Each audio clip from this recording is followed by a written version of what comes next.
네, 10월 27일 수요일 NH투자증권의 모닝미팅 시작하겠습니다. 뉴욕 증시는 강보합 마감하면서 상승세 이어갔습니다. 다우지수가 0.04%, S&P 500은 0.18%, 나스닥은 0.06% 올랐습니다. 11개 섹터 중에서 9개 섹터가 올랐고 산업재와 커뮤니케이션은 내렸습니다. 양호한 기업 실적과 경제 지표가 사상 최고치의 주식시장을 지지하고 있었습니다. 마이크로소프트와 알파벳, UPS 등이 기대치를 상회하는 실적을 발표했고 반면에 페이스북은 매출액이 시장 기대치를 하회하면서 주가가 4% 하락을 했습니다. 관련해서 이따가 한번 리포트 발표 있을 거고요. 또 이 밖에 페이스북 관련해서는 엔비디아 주가가 6.7% 올랐는데 페이스북이 메타버스에 대규모 투자한다는 수요 기대가 있었습니다.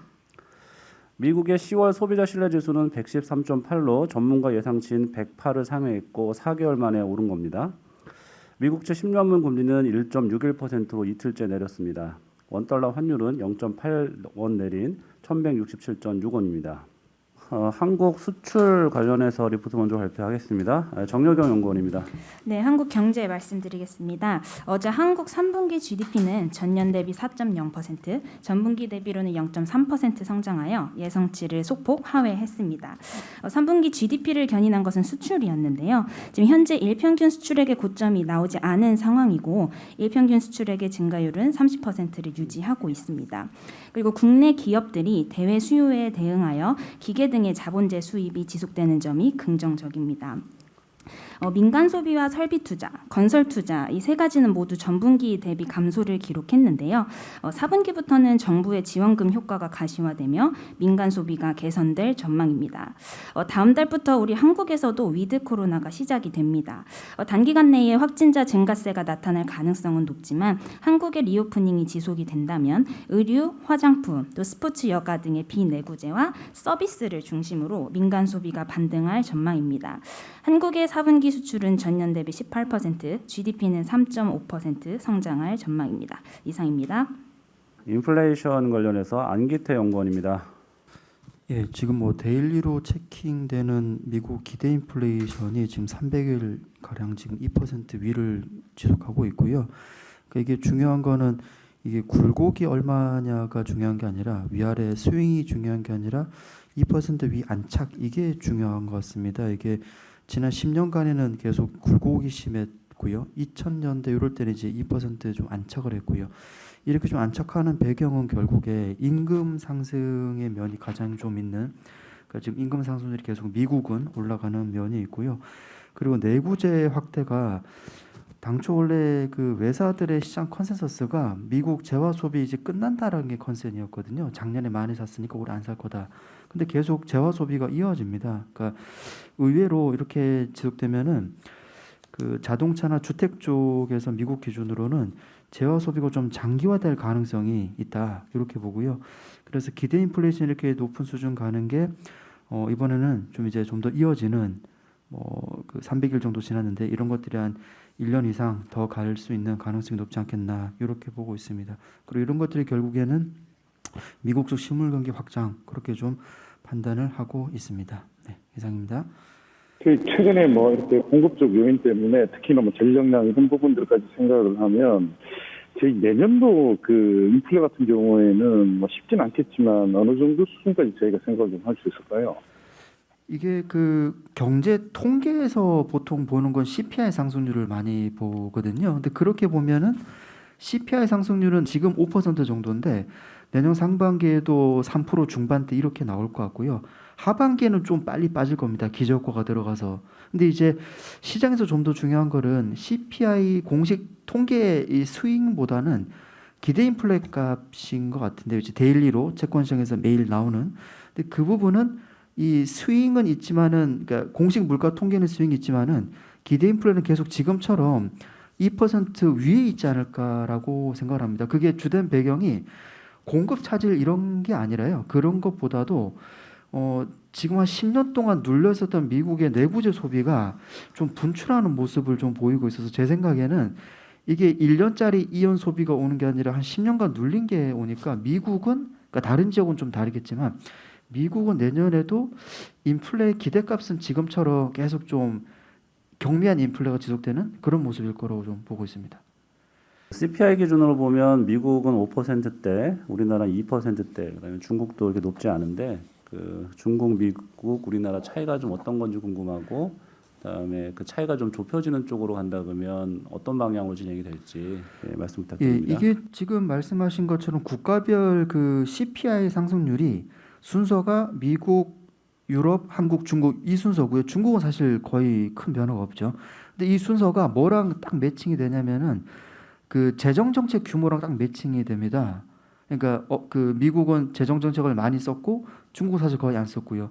그러다 보니까 이 가계가 들고 있는 여유 자금이랑 딱 매칭이 되거든요. 그래서 미국은 정부가 돈을 많이 쓰고 그게 주식으로 들어갔다기보다도 사람들의 수중에 포켓에 이제 들어간 거라서 여유 자금으로 돈을 쓰는 정도가 미국, 유럽, 한국, 중국 순서고요. 그렇게 보면은 내년에도 이 구도는 안 바뀔 겁니다. 왜냐면은 지금 남아있는 여유 자금 자체가 이 순서가 그대로 가 있기 때문에 내년에 뭐 중국이 갑자기 경기 부양을 막 돌릴 그럴 가능성도 낮아 보니까 중국은 사실 CPI가 그렇게 높지 않은 수준으로 갈 것 같고요.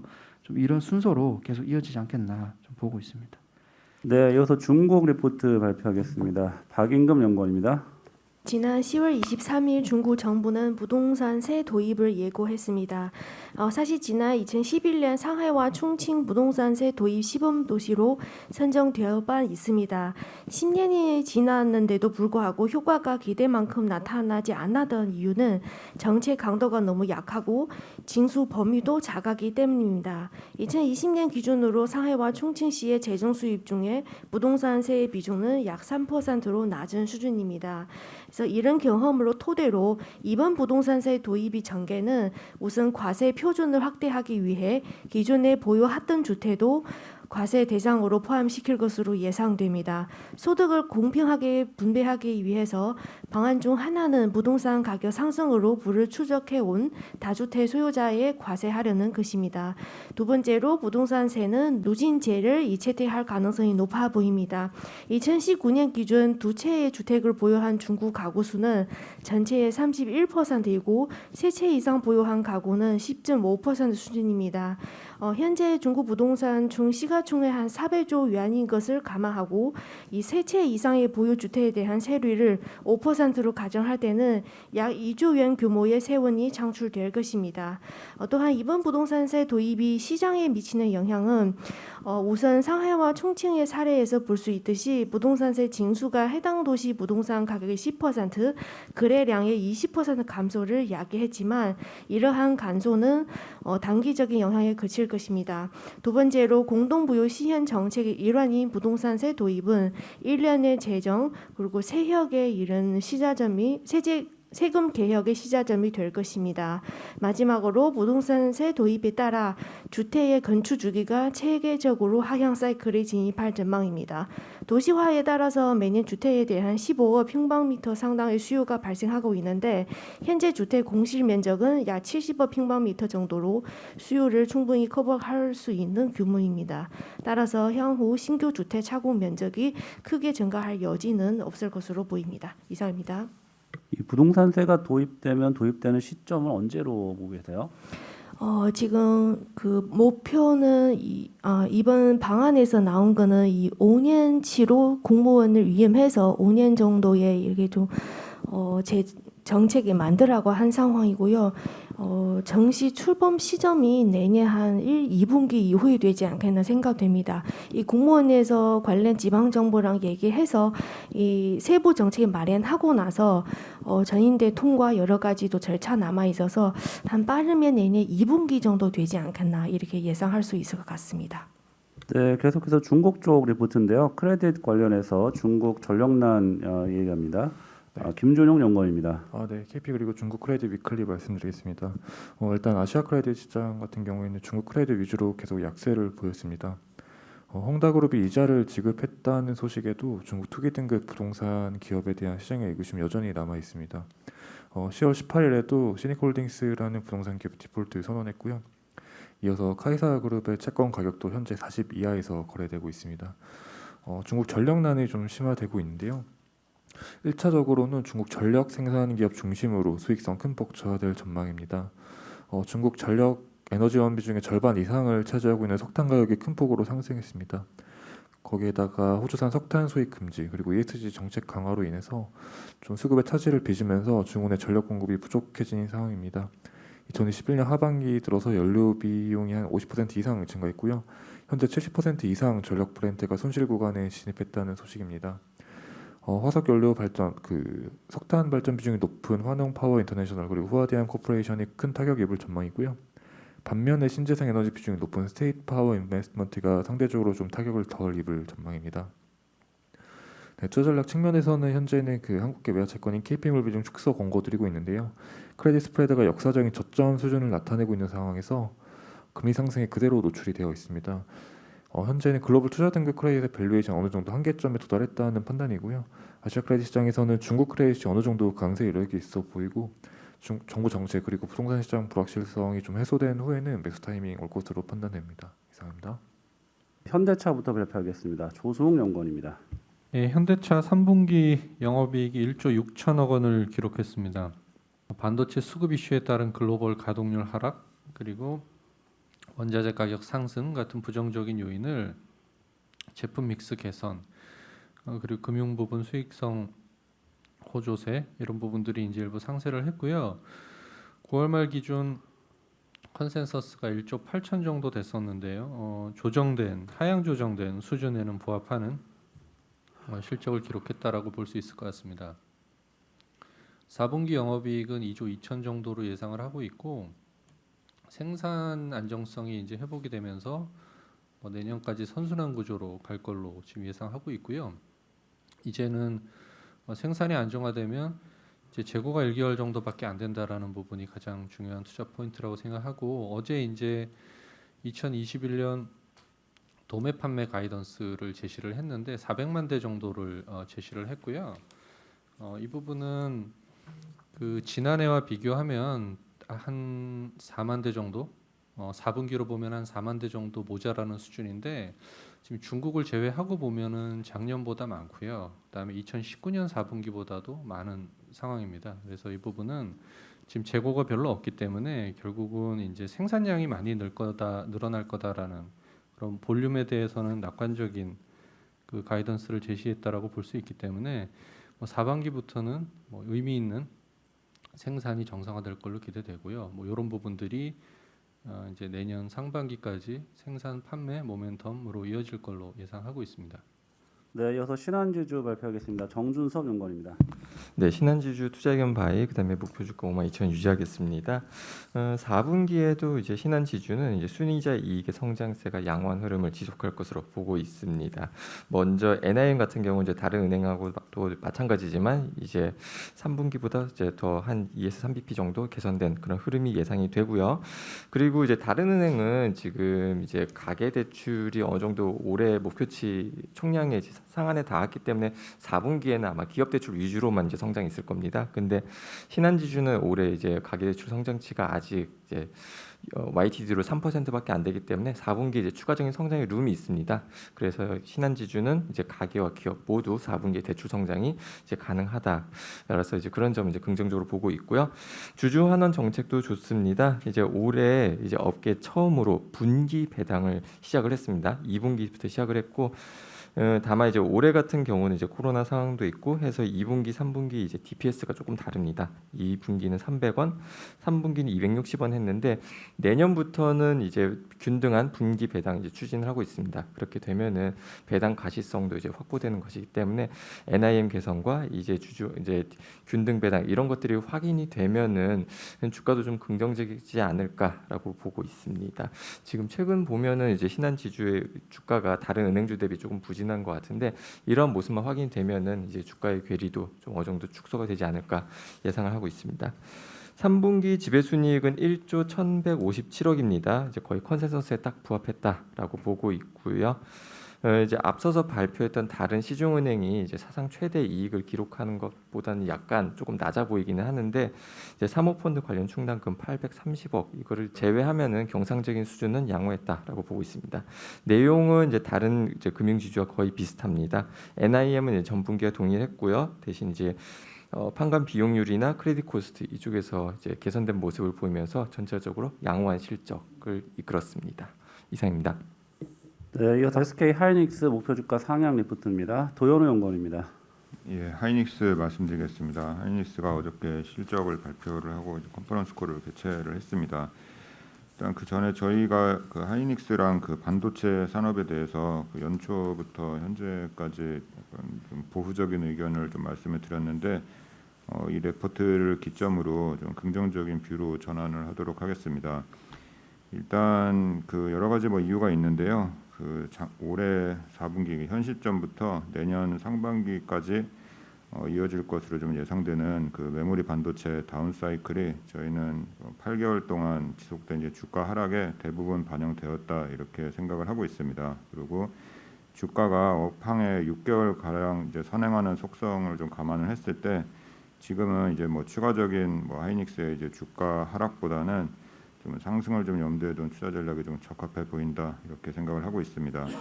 최근까지 뭐 많이 말씀드렸지만 뭐 메모리를 그 둘러싼 이제 수요 환경이 뭐 좀 부정적입니다. 그리고 지금부터 이제 본격적으로 좀 나빠질 것 같고요. 뭐 많이 말씀드렸지만 PC 수요가 최근에 좀 꺾이고 있고 수요가 상당히 양호했던 데이터 센터도 최근에 이제 좀 부정적인 좀 움직임이 좀 감지가 되고 있습니다. 그리고 뭐 인텔이라든지 뭐 인터넷 기업 뭐 스냅 이런 회사들이 최근에 뭐 중국에서 뭐 사업이 어렵다. 그리고 뭐 iOS 뭐 업데이트 때문에 뭐 광고 매출이 안 나온다. 이런 여러 가지 좀 부정적인 이유들이 있는데 좀 그럼에도 불구하고 저희가 하이닉스에 대해서 좀 긍정적으로 보게 이게 전환하게 된 계기는 일단 저희가 생각했을 때 메모리 반도체 이제 업사이클로 다시 전환됨의 그 가장 먼저 선제 조건이 회사들이 이제 수익성을 최우선시하겠다고 이제 전략을 전환하고 디램에 대한 투자 전략을 이제 바꾸는 것에 있습니다. 근데 어제 그 하이닉스의 실적 발표 컨퍼런스 콜에서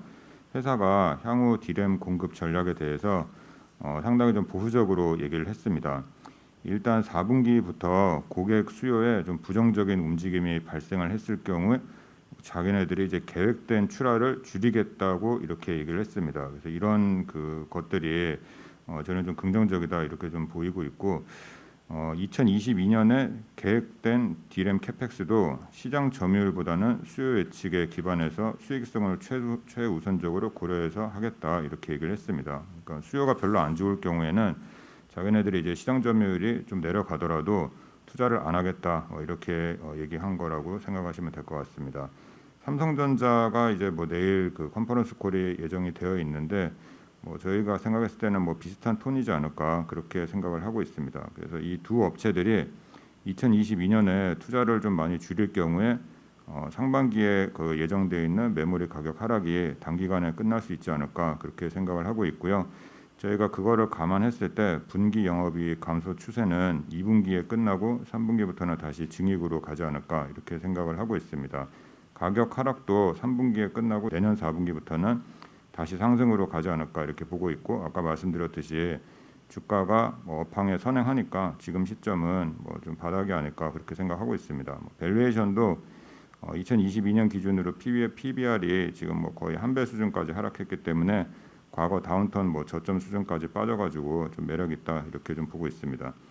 그리고 하이닉스에 대해서는 좀 근본적인 회사의 뭐 기술력 상승도 좀 인상적이다라고 보고 있는데 어제 이제 회사가 얘기를 한 게 그 3D 낸드 128단 매출 비중이 75%를 넘어섰다 이렇게 얘기를 했거든요. 그래서 저희가 생각했을 때는 뭐 상당히 빠른 속도고 수율도 양호합니다. 오히려 경쟁사보다 더 좋은 것 같고 하이닉스의 좀 아킬레스건이 그 디램보다는 낸드였는데 최근에 이제 낸드 쪽에서 기술력 좀 많이 올라가고 있고 연말까지 하이닉스가 인텔 낸드 비즈니스 인수를 좀 마무리하는데 이제 중국의 허가만 남았습니다. 그거 이제 완료됐을 경우에는 인텔이랑 이제 시너지 효과가 나면서 내년에 낸드 사업부의 좀 장기적인 개선도 기대된다 이렇게 생각하시면 될 것 같습니다. 이상입니다. 네, LG생활건강 조미진 연구원입니다. 네, LG생활건강 투자의견 바이 목표 주가 190만 원 유지하겠습니다. 3분기 실적 보시면 매출액은 화장품 부분의 역성장으로 컨센서스를 하회했고요. 면세점과 중국 현지 모두 예상 대비 좋지 않았습니다. 면세점 채널의 경우는 이제 물류 대난으로 전 채널이 역성장한 영향을 받았고요. 중국의 경우는 코로나 재확산과 자연재해 영향이 있었습니다. 그렇지만 이제 화장품 부분의 수익성이 좋아지며 영업이익은 반대로 컨센서스를 소폭 상회했는데요. 이유는 럭셔리 비중 상승에 따른 믹스 개선 그리고 프리미엄 제품 쪽의 적자 매장 축소에 기인합니다. 어제 주가가 한 4% 정도 하락한 것은 화장품 역성장 때문에 조금 타격이 있었던 것으로 파악하고 있고요. 수요나 브랜드력 하락보다는 외부 환경 영향이라고 3분기 실적은 좀 판단하고 있습니다. 관군제 프리오더 상황 보면 오히려 글로벌 경쟁업체 대비 지금 현재 좋은 것으로 파악되고 있어서 10월 중순 이후 물류 대란도 일부 해소되고 있는 그 면세점 채널의 상황들까지 감안했을 때 4분기에는 화장품 부문의 실적이 개선세로 돌아가지 않을까 전망합니다. 저가 매수 노려볼 때라고 판단합니다. 이상입니다. 네, 이어서 삼성바이오로직스 박병공 연구원입니다. 삼성바이오로직스 3분기 실적 리뷰 말씀드리겠습니다.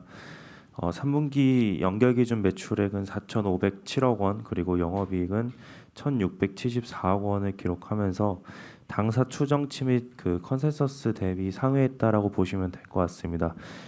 그리고 공장 가동률 같은 경우에는 전분기에는 이제 1, 2, 3 공장이 다 가동이 풀가동으로 됐었는데 이번에는 3 공장이 풀가동까지는 아니고 거의 풀가동 됐다라고 보시면 되고요. 그래서 다음 분기 같은 경우에는 환율에 영향이 없을 경우에 이번 실적보다는 좀 줄어들 가능성이 있다라고 보시면 될 것 같습니다. 두 번째 문단 보시면은 결국 2022년에 그 매출이라든지 영업이익이 올해 대비 증가할 수 있을 것이냐라고 시장에서 좀 우려를 하고 있는데요. 3분기뿐만 아니라 상공장에서 지금 가동률이 뭐 완전히 풀가동이 되고 있지 않습니다. 특히 이번 3분기 같은 경우에는 인증을 받기 위한 생산 PPQ 물량이 좀 포함이 되어 있는데 이런 물량 같은 경우에는 좀 초기 단계의 제품들이라고 보시면 되고요. 그래서 풀가동이 되고 있지 않습니다. 그래서 이런 물량들이 내년에는 거의 사라질 것이기 때문에 올해 대비해서 내년에 25% 정도는 성장할 수 있을 것이다라고 전망은 하고 있습니다. 그리고 마지막으로 mRNA 백신, 이제 특히 모더나 백신에 대해서 지금 어제 뭐 중대본에서 브리핑이 나왔죠. 243만 회분 에 대해서 뭐 이제 국내에 공급한다라고 하고 계속 생산한다라고 하는데 일단 당연히 포장 공정 DP라고 보시면 되고요. 3분기에는 제가 봤을 때 회사에서 가이던스는 주고 있지 않지만 여기 뭐 실적이 견인한 건 없고 그리고 4분기에는 이제 뭐 실적이 뭐 반영은 되겠지만 미미할 것이다라고 보고 있습니다. 그 외에 뭐 전반적으로 회사가 좋아지고는 있으나 당장 목표 주가를 뭐 올릴 여지는 없어서 그대로 유지하고 있습니다. 이상입니다. 네, 이어서 해외 주식 리포트 발표하겠습니다. 먼저 블룸에너지 정현승 연구원입니다. 네, 블룸에너지 말씀드리도록 하겠습니다. 10월 25일 이제 어제 장중에 나온 리포트고요. 10월 25일 날 SK 에코플랜트로부터 지분 투자를 대략 3천억 원, 하나로 3천억 원, 달러로 2억 5,500만 달러 지분 투자를 받았다라고 공시했습니다. SK 에코플랜트가 블룸에너지가 발행하는 상환전환 우선주 RCPS 1,000만 주를 주당 25.5달러에 인수하는 방식이고요. SK 에코플랜트는 1년 내에 보통주로 전환이 가능합니다. 관련 내용 발표 후에 블룸에너지 주가가 25일에는 37%나 상승했고요. 어제도 2% 추가 상승하면서 긍정적인 흐름을 보여줬습니다. SK 에코플랜트는 이번에 RCPS 인수뿐만 아니라 추가 보통주 매입 옵션까지 가져가게 됐고요. 만약에 추가 보통주 매입 지분 옵션을 행사하게 되면 총 5억 달러까지 투자가 가능합니다. 양사는 그거 외에도 이제 3년간 최소 500메가와트 규모의 연료전지 구매 및 서비스 계약을 체결을 했고요. 매출액으로 환산하면 대략 5조 원 규모입니다. SK 에코플랜트는 이번 지분 투자를 통해서 블룸에너지의 연료전지 및 수전의 설비에 대한 글로벌 독점 판매권을 확보했고 미국 내 EPC 사업권 계약도 확보했습니다. 블룸에너지와 SK 에코플랜트는 사실 작년 1월 블룸 SK 퓨얼셀을 설립해서 구미에 50메가와트 규모의 제조 설비를 구축을 했고 2025년까지 200메가와트 규모로 확대할 계획이었으나 23년으로 더욱더 앞당길 계획이고요. 27년에는 400메가와트 규모로 확대해서 이번 지분 투자 양사 간의 협력 관계를 통해서 설비 투자 속도가 상당히 좀 더 빨라질 것으로 보고 있습니다. 블룸에너지는 글로벌 발전용 연료전지 시장에서 탑티어 기업이고요. 특히 3세대 연료전지로 불리는 고체 산화물 연료전지 쪽에서 독보적인 기술을 가지고 있어서 장기적으로도 SK 블룸 퓨얼셀을 통해서 계속적으로 성장하는 그림이 나오지 않을까 이렇게 보고 있고요. 국내에서는 두산 퓨얼셀과 블룸 SK 퓨얼셀 간의 경쟁 구도가 강화될 것으로 보고 있습니다. 이상입니다. 네, 이어서 페이스북 발표하겠습니다. 임주용 연구원입니다. 네, 페이스북 실적 리뷰 말씀드리겠습니다. 페이스북 최근 한 달 동안 주가가 고점 대비 거의 15% 이상 하락을 했는데 여러 가지 좀 이슈가 있었습니다. 내부 고발자 이슈라든가 접속 장애, 그리고 애플 iOS 14가 그 프라이버시 정책 변경에 따른 부정적 영향 이런 것들이 반영이 되면서 이제 주가가 좀 하락을 했었습니다. 사실 좀 하나하나씩 뜯어 보면 내부 고발자 이슈는 페이스북이 청소년의 정신 건강에 대한 인스타그램의 유해성을 알고도 이를 묵살했다 이런 것이 이제 내부자 고발이 되면서 의회가 압박을 또 하고 여론도 좀 악화가 됐었는데 사실 이 부분은 주가에 충분히 좀 반영이 됐고 이는 약간 휘발성이 좀 강한 이슈라고 좀 보고 있고요. 페이스북 자체적으로도 여러 가지 노력을 하고 있어서 저는 이제 충분히 이제 지나가는 이슈라고 좀 보고 있습니다. 하지만 이제 애플의 개인정보 보호 정책 강화로 인한 이제 그 iOS 14의 그 업데이트 영향은 좀 펀더멘털에 직접적인 영향을 주는 요인이라고 보고 있는데 기본적으로 광고 타겟팅 정확도가 낮아져서 그 성과 측정하는데 비용이 더 들어가고 이게 결과를 측정하는 게 좀 어려워졌습니다. 그래서 근본적인 해결책으로 이제 회사에서는 대체적인 광고 기술을 개발 중이다라고는 언급을 하고 있지만 이게 좀 다소 시간이 좀 걸릴 거라고 좀 보고 있습니다. 다만 저희가 좀 주목하는 부분은 이제 악재는 대부분 반영됐다라고 생각을 하고 있고 28일 날 이제 페이스북 커넥트 이제 내일이죠. 내일 행사가 있는데 이제 메타버스 플랫폼에 대한 구체적인 로드맵 같은 거를 좀 발표가 예상이 되고 있고 또 4분기부터는 이제 페이스북 리얼리티 랩을 AR, XR 관련된 매출을 하드웨어, 소프트웨어 컨텐츠로 나눠 가지고 추가적인 정보를 제공을 해줍니다. 그렇기 때문에 내년도에 메타버스 관련된 투자가 대규모로 이제 증가가 예상이 되기 때문에 이런 새로운 이니셔티브에 대한 그런 기대감이 좀 살아 있기 때문에 저희는 좀 약간 주목해 볼 만하다라고 좀 보고 있고요.